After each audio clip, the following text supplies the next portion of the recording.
Hello, welcome to Ryan Talks Physical Media, and today I want to share with you my experience of using nowtv over the past couple of months. Now, earlier on in the year, I made a video where I talked about ditching Sky after being a customer for quite a few years and moving over to an app called TV Launcher on the Apple TV. If you haven't yet checked that out, you can check out app here. But in this video, I want to talk to you specifically about nowtv and my experience of using it with the Apple TV.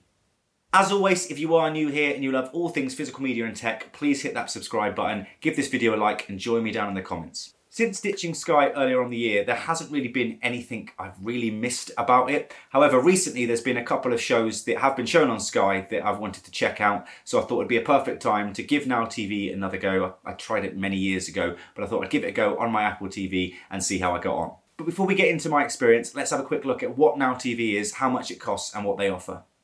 So nowtv is another subscription service that offers a lot of the Sky channels, and as you can see here, it's a lot cheaper than what you would expect to pay with a Sky subscription. They've always got offers on the go, so currently they've got an offer for $4.99 a month. Just be careful when you're looking at this because they are actually on 12-month contracts. So if we look at the entertainment plans that we have on offer here, we can get the TV shows option, which is the entertainment saver for $4.99 a month, TV shows and movies for $8.99 a month, and TV shows and sports for a massive $32.99 a month. But as I can say, these are all 12-month contracts. If you want to just pay it month by month, which is what I personally do because, as I mentioned, there's very little I'd ever watch on Sky. You can do these flexible plans, but it looks like you can only do that with the TV show stuff, and then you've got to add on sports and movies separately.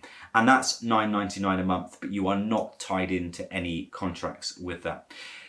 Again, they always have deals coming up. It's coming up to Black Friday. There will be no doubt some kind of nowtv offer to get it even cheaper than what's currently been advertised at.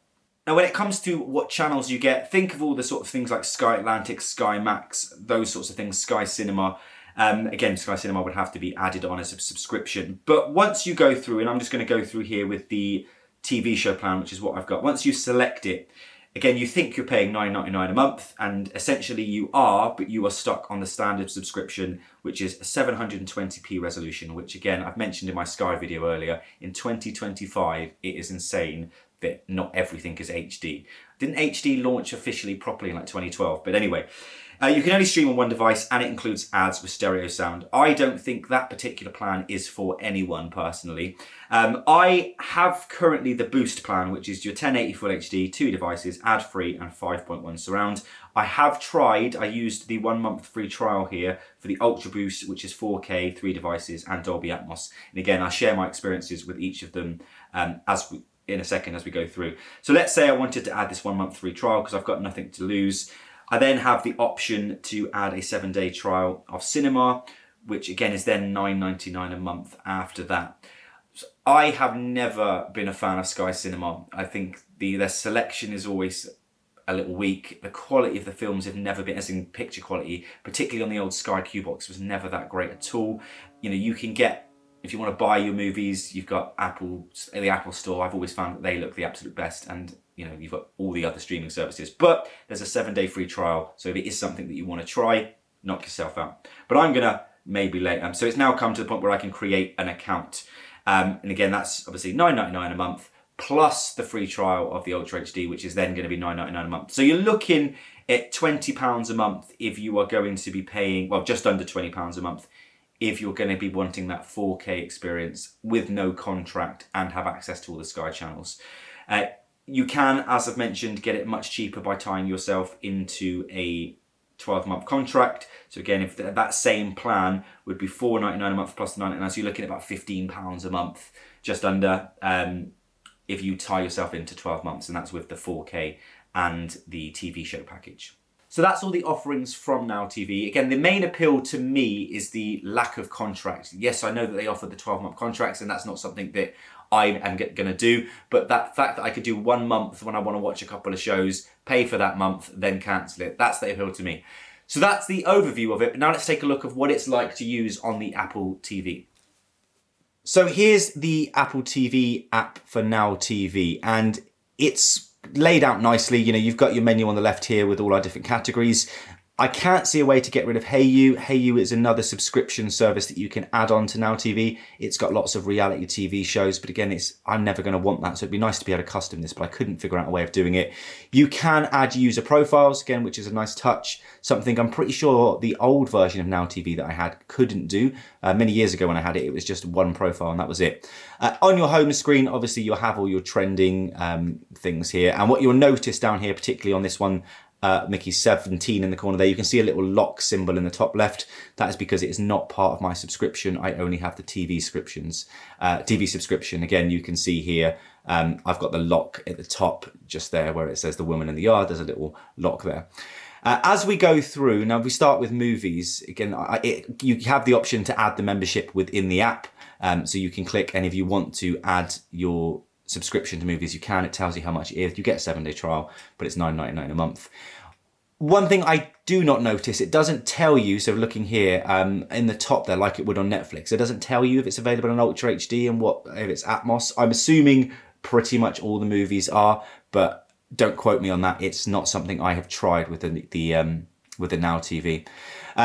Now, I got Now TV for the main reason of watching Welcome to Derry and the new season of Brassic. So that's what I've been watching on here. And as I say, I had the trial of Ultra, and I can report that Welcome to Derry and the new season of Brassic, they both looked very, very good in Ultra HD. And they both, I think both of them had Atmos as we played through, but I've got a Sonos set up here. So it enabled Atmos, absolutely no problems. And it looked really good. Was it the best looking 4K content I've ever seen? No, as I've mentioned before, I still think that Apple TV hold that just in terms of quality. I always think that the Apple TV seem to have a higher bitrate when it comes to their streaming, and yeah, I think it looks better. The only other good kind of nice thing here, we've got live TV. So you can come over to here and you can flick through like a little EPG here of all the channels that you get with this basic subscription that I have. So as you can see, if I wanted to watch Sky Sci-Fi, it's nice and easy. I can just click it. So these are all the channels that you get. I think, from memory, Sky Kids is also included in this. So if you've got kids, that's great. You've got some kids channels. But you can see that I've got the lock symbol over all of these. And again, with sports, we've got the lock symbols over this because, again, I haven't added any of the sport packages. So it's a nice layout. It's a nice, easy to use app. It's the same kind of user experience on iPads. I've used it on an iPad and it was absolutely fine. No issues with it at all. While I'm here, as again, I've mentioned the TV Launcher app before. It links quite nicely to the TV Launcher app if you do use it. Sorry, I've just pressed the back button. So you can see here on the TV Launcher app, if I wanted to watch Sky Atlantic, I can just click it and it will open the Now TV app and start playing straight from there. Okay, so it works quite nicely with that. And, with a subscription to Now TV and the TV Launcher app, you've pretty much got a full Sky subscription at a cheaper price, and most likely not in contract if you've picked up on one of those packages. Overall, the last few months of using Now TV, I've been pretty impressed. Is it something that I'm going to tie myself into for the 12 months to get it for cheaper? Definitely not, because there's just not enough content on there for me personally. I just want to watch Welcome to Derry. As soon as that's finished, I'll probably stop it until House of Dragon or something comes out, and then I'll renew it. I think that's the main appeal, the fact that you're not tied into a contract. They obviously do the 12-month contracts. You are going to save money in the long run, so it's definitely worth looking at if you think that you are going to keep it for longer. Although they do soon start to add up when you start adding Ultra HD, Sports and Sky Cinema. So if you've already got Sky, it would be worth just comparing the prices before you cancel and switch across. But I think if you haven't got Sky and you've got an Apple TV, you've got your streaming services and your Apple TV is your main hub, adding Now TV for a couple of months, there's a trial, try it, it's fine. Between Ultra HD and the HD, ignore the cheaper version, that standard one. That's, I don't know why anyone would be paying anything for that. But between the Ultra HD and the normal HD, again, Ultra HD looked really good. I was impressed with it. It looked just as good as anything I'd seen on Netflix. It had that Atmos, so if you've got an Atmos set up, that is enabled. It's never going to sound and look as great as physical media. Long live physical media. But it's really good. The HD version, which I currently have because my trial of the Ultra has run out, again, it's absolutely fine because I only watch like 2 shows. My son watches The Simpsons, I watch Welcome to Derry, and that's it. It doesn't need to be the absolute best quality with the best sound, but obviously that's going to vary on your experiences and what you want out of it. So thank you for watching. Let me know your experiences with Now TV down in the comments. Is it something that you have used? Do you use it? Or are you still a Sky fanatic? Let me know and I'll join you down there and I'll catch you next time.